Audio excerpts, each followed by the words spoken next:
4일 오후 방송된 KBS 2주말 드라마 신사와 아가씨에서는 박하나와 결혼을 미룬 지현우가 약혼하자고 하는 장면이 전파를 탔다. 이날 왕들은 차화연, 조사라, 박하나를 어떻게 할 거냐 따지는 이 기자 이휘향에게 의아했다. 그는 이영국, 지현우, 조사라와 결혼 못하겠다고 말한 것을 듣고 별장까지 가서 그거 하나 해결 못하고 오면 어떻게 해? 어리숙한 남자 하나 다루는 게 그렇게 어려워? 라고 물었다. 이 기자는 이영국 아니더라도 남자는 많다고 했고 왕대랑 또한 잡으라고 말했다. 이에 조사라는 아니요. 저 못 잡아요. 저 못 끝내요. 큰 사모님 저한테 뭐라 그러셨어요? 큰 사모님 회장님 댁에 쫓겨나지 않고 살게만 해주면 그 집안 주인 며느리 되게 해주겠다고 하셨잖아요. 이제 와서 그만두겠다고 하면 저는 어떻게 해요? 라고 따졌다. 책임지라며 소리치는 이 기자의 왕드라는 현기증을 느꼈다. 집에 돌아온 왕드라는 이 영국에게 조 실장 너 때문에 아파서 출근 못한 거 알아? 너 조 실장한테 결혼 못한다고 했다며? 충격받아서 병났대. 오매불망 너만 바라본 조 실장한테 그러면 안 되지. 너 그러다 천벌 받아라고 말했다. 이영국은 아무리 그렇다 해도 아무 기억도 안 나고 조 실장 누나가 누나로만 보이고 좋아하는 감정도 안 생기는데 억지로 결혼할 순 없잖아요 라고 받아쳤다. 그럼 약혼이라도 하라는 왕드라는 이영국은 생각에 잠겼다. 이 기자와 비빔밥을 먹던 조사라는 이영국이 왔다는 소리에 침대에 누워 아픈 척을 했다. 괜찮냐 묻는 이영국의 조사라는 출근도 못하고 죄송하다 말했다. 이영국은 나 때문이죠. 나 때문에 이렇게 아픈 거죠? 미안해요. 조 실장 누나 나 좀 이해해줘요.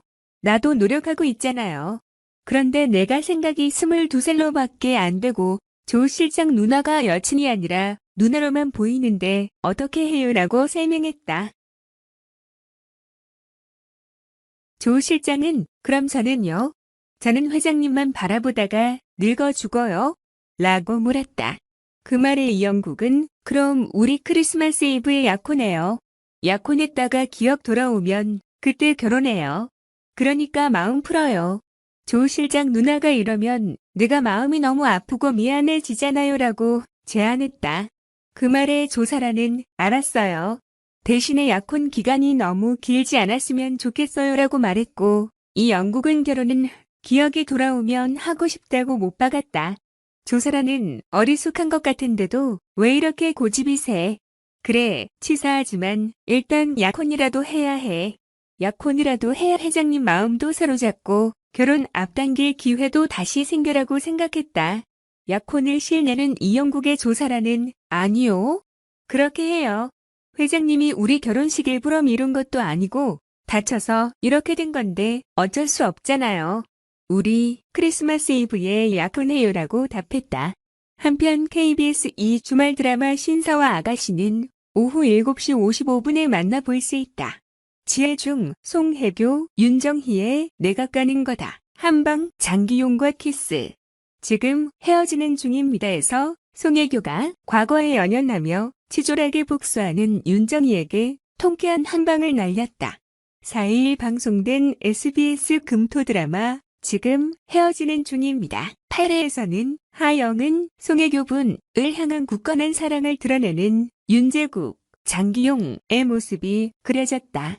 하영은과 윤제국은 자신들의 사랑이 힘든 길이라는 것을 알고도 보통의 연애를 시작했다. 하영은의 죽은 전 연인인 윤수왕, 신동욱의 약혼 여인 신유정, 윤정희가 방해를 놓기 시작했다. 신유정은 윤제국에게 세상이 너희를 어떻게 생각할 것 같냐? 너 돌았냐고 했고 윤제국은 사람들 떠드는 며칠이 무서워서 내가 사랑하는 사람을 포기해야 하냐?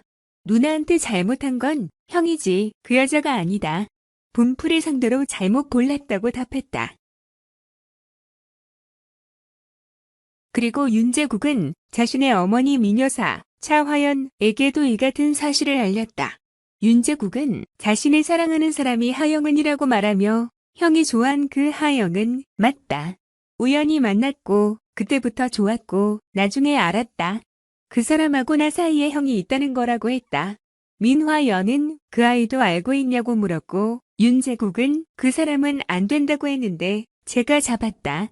제가 너무 사랑해서 그 사람이 아니면 안 될 것 같아서 어머니가 얼마나 힘들지 안다. 죄송하다고 자신의 굳건한 마음을 드러냈다. 신유정은 과거에 연연하면서 하영은에게 치졸하게 복수를 했다. 백화점에서 경쟁력이 없는 국내 브랜드는 다 계약 해지를 하라고 통보했고 그 국내 브랜드 안에는 하영은의 브랜드 소노도 포함되어 있었다. 하영은은 신유정을 찾아가 어필을 했지만 신유정은 헛수고하지 말라면서 나를 세웠다.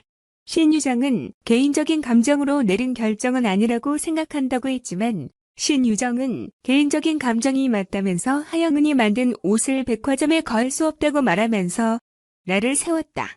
하지만 하영은은 윤제국의 도움을 받아서 프랑스 백화점의 팝업 스토어를 열 수 있게 됐다. 그리고 하영은은 신유정과 다시 마주했다. 신유정은 하영은에게 반짝하고 말 거다라고 무시했고 하영은은 한 번으로 될 거라고 생각하지 않는다. 2번, 3번 계속 도전할 거다. 우리 손호는 힐즈에 입점하지 않을 거다. 우리가 까는 거다라고 통쾌한 한 방을 날렸다. 하영은은 윤제국을 만나 바로 입을 맞추고 행복해했다. 방송 말미에는 민여사가 하영은에게 전화를 걸어 수환이 엄마다라며 만나자고 했다. 이에 하영은은 수환 씨의 어머니라면 만날 이유 없다. 하지만 윤제국 씨의 어머니라면 만나겠다고 답해 눈길을 끌었다. 서장훈, 강호동 회당 출연료 10억, 이승기, 깜짝.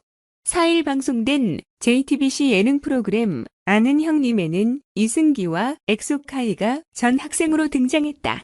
이날 이승기는 신세계에서 만난 깡부라며 김희철을 언급했다.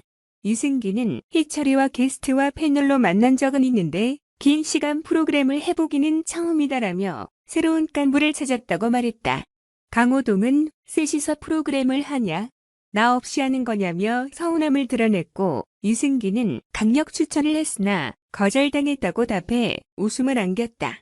이를 듣던 서장훈은 아무리 엑스플릭스라도 회당 10억을 어떻게 주냐고 말했고 이승기는 호동이 10억 받냐며 깜짝 놀랐다. 이에 강호동은 부르기는 그렇게 부른다. 도통 성사가 되지를 않는다고 말해 웃음을 자아냈다. 이승기는 카이는 신세계로부터를 보면 예능을 너무 잘한다며 칭찬했다. 그는 카이가 10년 전에 호동이 형을 만났으면 엑소 안 할 수도 있다. 내가 수근이 형 자리에 갔을 수도 있다고 했다. 이에 이수근은 그렇다면 내가 엑소가 됐겠지라며 춤을 선보였다. 이승기는 정말 최악이다고 치를 떨었고 카이는 그래서 내가 엑소를 한 것이라고 받아쳤다. 이승기는 예능을 하는 후배들에게 강호동의 어록을 이야기한다고 말했다.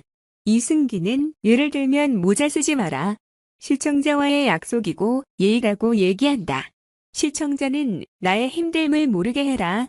방송 시간에는 텐션을 맞춰야 한다 등 있다고 말했다. 이수근은 예전에는 모자 쓰면 안 되고 휴대폰 소지 안 되고 비 올 때 우산 쓰면 안 된다. 요즘은 비 올 땐 차에서 안 내리더라. 가끔 전화벨 울릴 때도 있다고 폭로했다. 이어 김희철은 강호동의 바지에서 휴대폰을 소지하고 있는 것을 확인해 웃음을 자아냈다.